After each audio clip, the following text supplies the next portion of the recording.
L'Europe regorge de châteaux mystérieux, difficiles d'accès, qui font partie de l'histoire riche du continent. Ces forteresses enchantent par leur beauté et attirent par les histoires cachées dans les murs de pierre. Aujourd'hui, nous vous guiderons dans le monde enchanteur des châteaux d'Europe. Qu'il s'agisse de forteresses cachées, de bastions uniques ou de résidences royales, nous vous proposons un voyage à travers ces châteaux. Embarquez pour un voyage à travers quelques-uns des châteaux les plus remarquables d'Europe. Le château de Conwy est une remarquable forteresse médiévale située dans la ville de Conwy, dans le nord du pays de Galles. Construit au XIIIe siècle sur ordre du roi Édouard Ier, il a été conçu pour faire partie de l'anneau de fer des châteaux gallois, représentant la domination anglaise sur les Gallois. Le château de Conwy est l'un des châteaux médiévaux les mieux conservés de Grande-Bretagne. Construit en pierre, il se compose de 8 grandes tours et de 2 barbacanes. De puissants murs entourent une cour intérieure. L'emplacement du château, sur une colline au-dessus de la rivière Conwy, lui permet d'être visible de loin et de s'imposer comme un élément dominant du paysage. Le château de Conwy a joué un rôle important dans l'histoire du pays de Galles. Il a servi non seulement de forteresse, mais aussi de résidence royale. En outre, il a été utilisé comme point stratégique en temps de guerre et de conflit. Le château de Leeds est situé dans le comté de Kent, au Royaume-Uni. Il est entouré d'un lac et de vastes espaces verts. Son histoire remonte au XIIe siècle, lorsqu'il a été construit sur le site d'un ancien château en bois. Au XIIIe siècle, le roi d'Angleterre Édouard Ier, accompagné de son épouse Éléonora, visita la forteresse et décida d'en faire une résidence royale. Le château de Leeds attire aujourd'hui des milliers de visiteurs chaque année. Son parc comprend des expositions, des jardins et des cours. À l'intérieur, un riche éventail de meubles, d'œuvres d'art et de décorations est exposé, ce qui permet aux visiteurs de découvrir l'histoire du château. Le château offre également des vues imprenables. Le château de Chenonceau est un château vraiment charmant situé dans la vallée de la Loire, une région française réputée pour ses châteaux médiévaux et de la Renaissance. Le château de Chenonceau est l'un des châteaux les plus célèbres d'Europe, en grande partie grâce à son architecture magnifique et à sa situation exceptionnelle. Le bâtiment a été construit au-dessus de la rivière sur des arches de pierre, créant une composition architecturale unique et étonnante. L'histoire du château remonte au IVe siècle, avec la noble famille Marquis qui possédait la forteresse et le moulin d'origine. Le château de Shenzhen est souvent appelé le château des dames, car les 6 femmes qui en ont été les propriétaires successifs l'ont progressivement agrandi. L'aspect actuel du château date en grande partie du début du XIXe siècle. Le château est entouré de magnifiques jardins et ses riches intérieurs attirent les touristes du monde entier. Le château de Chambord est considéré comme un chef-d'œuvre significatif de l'architecture de la Renaissance française. La construction a commencé au début du XVIe siècle à la demande du roi François Ier. Le roi souhaitait construire un magnifique pavillon de chasse qui témoignerait de son immense pouvoir et de sa grande richesse. Le château de Chambord est doté de tours massives, d'une façade richement décorée et de nombreux détails complexes. L'un des éléments les plus caractéristiques du château est l'escalier à double révolution situé dans la partie centrale du bâtiment. Actuellement, le château est ouvert aux visiteurs qui peuvent admirer sa beauté époustouflante et découvrir son histoire riche et fascinante. De nombreuses salles et chambres ont conservé leur caractère Renaissance. Le château de Schomburg est entouré d'un vaste parc qui fait partie d'une réserve naturelle. Ce parc, qui s'étend sur plus de 5000 hectares, abrite de nombreux animaux. Le château de Neuschwanstein est l'un des châteaux les plus reconnaissables au monde et un monument important en Allemagne. Il est situé en Bavière, près de la ville de Füssen.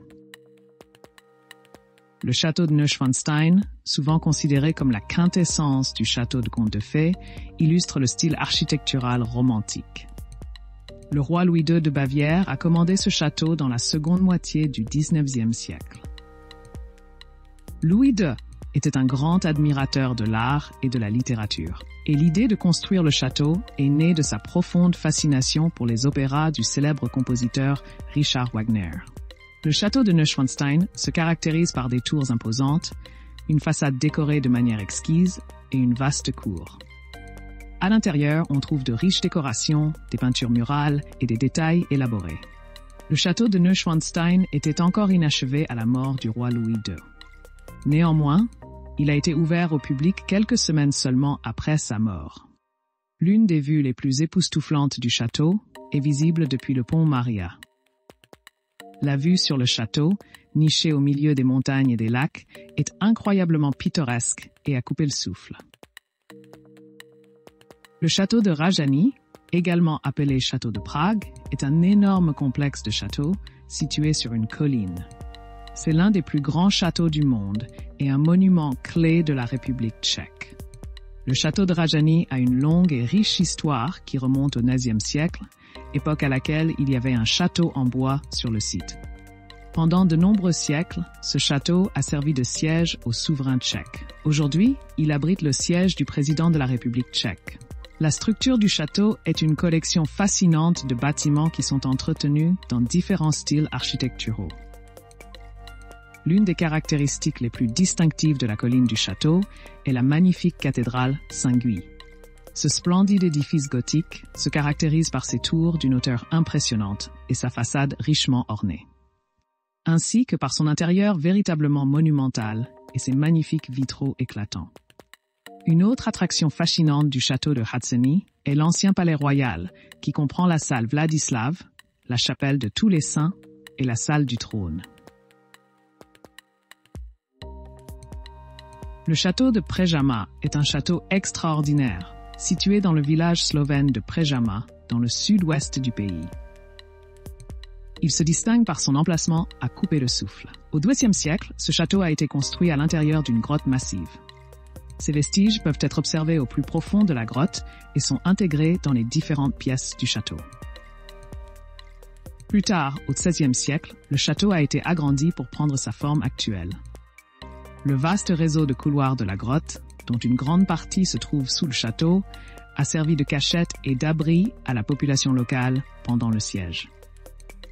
Le château de Přežama est une destination touristique très populaire, qui attire à la fois les passionnés d'histoire et ceux qui recherchent des vues inhabituelles. Les visiteurs peuvent découvrir la riche histoire du château et profiter d'une vue imprenable sur les collines et les vallées environnantes. Le château de Szonc est connu pour être le troisième plus grand château de Pologne. Il est situé dans la ville de Wałbrzych, en Basse-Silésie. Cette région est traversée par un circuit historique de châteaux de Piast. À l'origine, le château de Sia était une forteresse défensive. Il a été construit à la fin du XIIIe siècle par le prince Bolko, Ier Sévière, membre de la famille Piast. Au XVIe siècle, il est tombé entre les mains de l'illustre famille Hochberg, qui l'a possédé jusqu'en l'an 1941. Pendant la Seconde Guerre mondiale, le château des Ducs a été pris par les nazis. Après la guerre, les troupes soviétiques ont pris le contrôle et, pendant plusieurs années, le château non sécurisé a été dévalisé. Les belles salles et les intérieurs historiques ont été détruits et transformés en bunkers, entre autres. Sous le château se trouvent de vastes tunnels souterrains qui ont été construits à la demande d'Adolf Hitler. Aujourd'hui, le château est ouvert aux visiteurs qui ont la chance de pouvoir explorer et découvrir son histoire riche et fascinante. Le château est entouré de magnifiques jardins, de vastes parcs et de collines ondulantes, ce qui en fait un lieu idéal pour une promenade tranquille. Le château de Malbork, également appelé château teutonique, est une forteresse défensive grandiose et monumentale.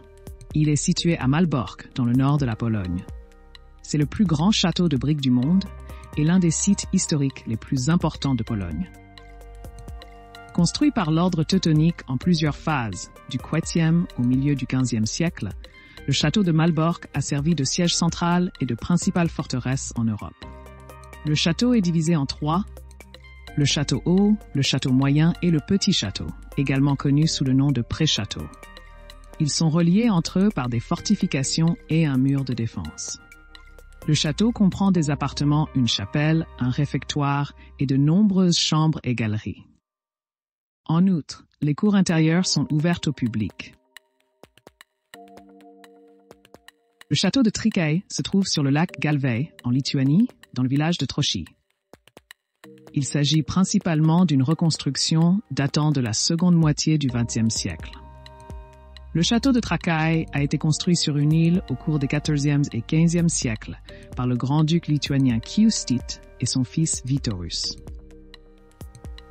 Aujourd'hui, il est relié au continent par un pont en bois.